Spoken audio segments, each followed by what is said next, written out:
from this, okay? Okay. I I'm ready. can put, like, if I was thinking about making a tier list vid for the new patch and stuff like that the last little bit, but thinking about it, I look at LGS and I go from anywhere from like low A tier all the way down to like dumpster tier.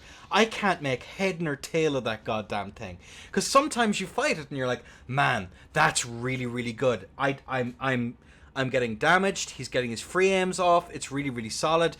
It shits damage. He can accommodate for the tracking. And then you fight it again and you're like, man, that tracking absolutely sucks. It can't hit me. I can strafe everything it does. I don't know what to do with it, Luber. I just don't know what to do with it. It's an AR stick, but help me. Help me. My master taught me this one thing. An ancient move. Pass from shitter to shitter. It's called sword dance. You need to use sword dance, buddy. That's the secret. You know what, Luber? I think you might be on something. Before we crack on with this match, let's just take a... Oh, Osiris has apparently no build. That's kind of... I was gonna comment on LGS a little more, but in a non-jokey way, like actual honest take of the weapon. Yeah, go for it. LGS has good damage, honestly solid damage, but suffers from low poise damage and low active frames. The reason why the moveset looks like it roll catches everything, but it doesn't, is because it has low active frames. Which also makes it considerably worse on latency. You want an example of a setup that is top tier, like we were talking hard meta on low lat that becomes like just straight up not even that good on high lat. Rakshasa with main hand Falx. Interesting. The Falx Ash of War is a highly functional vortex that forces guessing games, but because of the low active frames, just loses its edge on latency. And to go back to what's actually happening on the screen, let's talk about the LGS again. So the LGS, what makes it strong, or one thing it has compared to other, like, compared to the sitting meta, right? Is the fact that it has good length, good AR, and also fast sword dance. Yes, and that fast sword dance does so much nice damage. Best way I found to use it is to use it as a basically a sword dance stick. That is your go-to way to break in one. You have that and also your jumping attack. Like as you see right here, jumping attack, the jumping R2 specifically is quite strong. And as you can see, they are on sword dance. So so they Osiris is doing pretty much. This is the most competitive you can make light Greatsword. That of course means that it's completely outclassed by the other higher meta things that can use sword dance. So for example, an unrestricted Shamshir would turn this into a complete joke. But you can still play around the sword dance. Like this is what I mean when I said like you need a high reward option to like play around. The flaw of not having access to poise break is mostly fixed by adding sword dance to LGS. Yeah. However, that does mean that it struggles immensely against hyper armor, because the moment it's like up against anything that can deal with a sword dance, now it's like, okay, well, I'm back to having a base moveset that cannot break. And so it suffers. Yeah, I think having a poise chip option, like a toggled off dag or something like that, just to keep up, like, okay, I can get that nice bit of poise chip, hit him for a nice little bit, and now I'm safe, I think can mean an awful lot. But having someone be able to rush you down and constantly just ignore it and just go, I'm going to just hit you, can definitely be rough. But what's the disagreement there? I'm curious. I would disagree on the off dag because I would hold on to my two-handed AR. Gotcha. I think a lot of the things that what allows you to stand your ground in this game. Speed. It's like, okay, speed, and this is also counting like recovery, right? Like how early you can recover. Damage, stun. We've established that the LGS kind of has the first one pretty quick, not the fastest. It doesn't have the stun, but has the damage. The moment I see somebody go one-hit on their LGS, they are already in the corner, and I already flaming strike, and I already backstab them in real life. Yeah. So they shouldn't do that. Oh, nice. So I actually think that what Osiris is doing, which is sticking, like holding on to their objective strengths and sticking to two-handed. LGS last match was absolutely the play, but they are abandoning it and actually going for the Freya CGS. Oh, managing to get that intro up, but the trade comes through, not able to get that, that And second actually, one off. Osiris, you can tell Osiris has been practicing with the LGS because they're doing exactly what I talked about just with the match before. Notice what Quiasso is on. Yeah, the Great Katana, trying to get to go for that. But not any Great Cat. That's Rakshasa, something with hyper armor. So all of a sudden, Sword Dance no longer is your go-to poise breaker that actually goes through things. The Rakshasa would be that. So now they know they're losing out on their amount of options. They swap to Pata. And they are able to beat the Rakshasa. Definitely, so and I think that it's important to note as well, just as a nice little thing to keep in mind as well, is that poise chip setups because of how poise has been implemented in the game, it basically relegates it. You basically refill your poise bar whenever you swing. So obviously the Rakshasa, I'll get it right eventually, Luber, is basically shuts down the LGS, even though it still is an AR stick. It's just not able to get those breaks that it needs. Can the jump R2s even break, or is it the multi-swing? Is it still the multi-swing that gets the full break? It's probably the multi-swing, right? I'm pretty sure it's still the multi-swing, but the fact that it comes out so quickly, and like the jump R2 on GS, the angle, the momentum of it means that even if they like hyper armor through like the first thing, the second one will also hit them. So it's kind of like it can work that way, and it feels pretty comfy to use.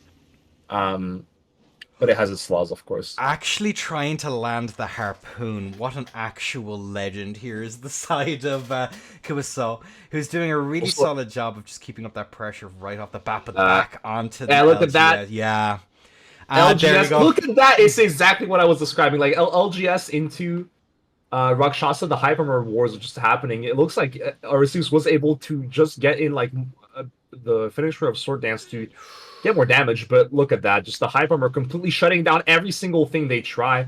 Rakshasa absolutely just dominating using the superior hyper armor. But keep in mind that health bar is getting low very quickly. And there comes the R2! Actually managing to land the second one. Good spacing on that jumping R2 there to get the first swing out of the way. Ooh, bad whiff punish! Oh, tries to go for I love the wrangling there, Quisal. That was good.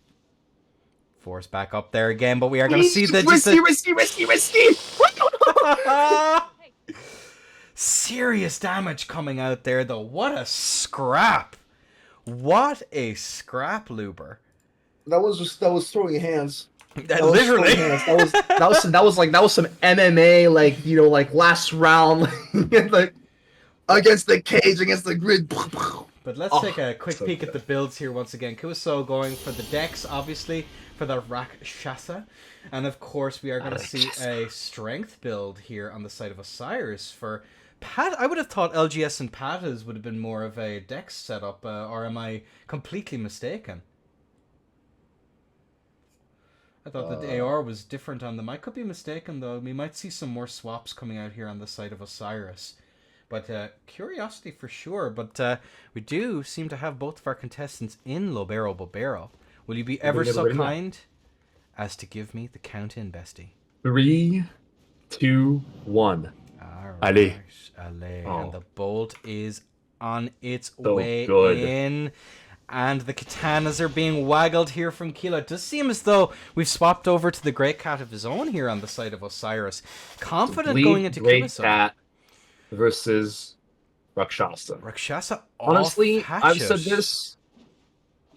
I'm one of the firm Rakshasa non-believers as like a solo two-handed weapon, and I much prefer the regular Great Katana for the Ash of War Freedom. But let's actually see how this turns out. Nice. We are going to see just that nice punish and rollout coming out there from the side of Osiris, and of course, we're going to see some very careful plays coming out here from Kuiso. Managing to actually land the forked hatchet there to try and get an extra little bit of that bleed build up as well, which Osiris is definitely going to have to be worried about. We're seeing some nice little wave dashes here from neutral, but that backstep into the standing R1, and the trade comes through there, but the Was that the kickflip or was that just the R2, the R1 that No, came it was out simply there? an R2 just whiffed, honestly, like Ugh. really bad move to whiff.